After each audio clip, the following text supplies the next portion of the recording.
সান্ডা কামাল ওরফে সাংবাদিক মাসুদ কামাল সাহেব গতকাল উনি একটি টিভি টক শোতে বলছিলেন যে ভবিষ্যতে যদি কখনো আওয়ামী লীগ ক্ষমতায় আসে তখন বর্তমান উপদেষ্টা পরিষদের সদস্যদের বিরুদ্ধে যদি সংবিধান লঙ্ঘনের মামলা করে তখন তাদের কি হবে।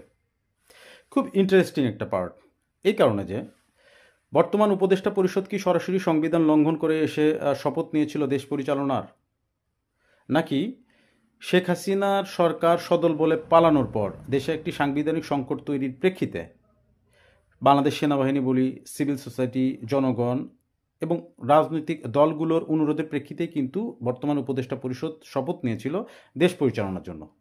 তাহলে আপনি কোন গ্রাউন্ডে এই সরকারের উপদেষ্টা পরিষদের বিরুদ্ধে আপনি সংবিধানের লঙ্ঘনের মামলা করবেন? একটা তো গ্রাউন্ড থাকবে যে এই গ্রাউন্ডে এদেরকে সংবিধান লঙ্ঘনের অভিযোগে অভিযুক্ত করা যেতে পারে। তো মাসুদ কামাল সাহেব কখন কি বলেন, উনি সকালে একটা কথা বলেন, বিকেলে ঠিক তার উল্টোটা বলেন। অর্থাৎ আমরা হুসেন মোহাম্মদ এরশাদ সাহেবকে দেখেছিলাম, ঠিক তার মতো একটা চরিত্র তিনি ক্যারি করেন। আচ্ছা, এটি বাদ দিলাম। এখন বাংলাদেশের ইতিহাসে এখন পর্যন্ত কিন্তু অনেকবার সংবিধান লঙ্ঘনের প্রসঙ্গটি উঠে এসেছে, কিন্তু আজ পর্যন্ত কি কোনো ব্যক্তি সংবিধান লঙ্ঘনের অপরাধে ফৌজদারি মামলায় সাজাপ্রাপ্ত কিংবা সাজা ভোগ করেছে? এরকম কি কোনো নজির আছে? সান্ডা কামাল সাহেব এরকম কোনো নজির কি দেখাইতে পারবেন?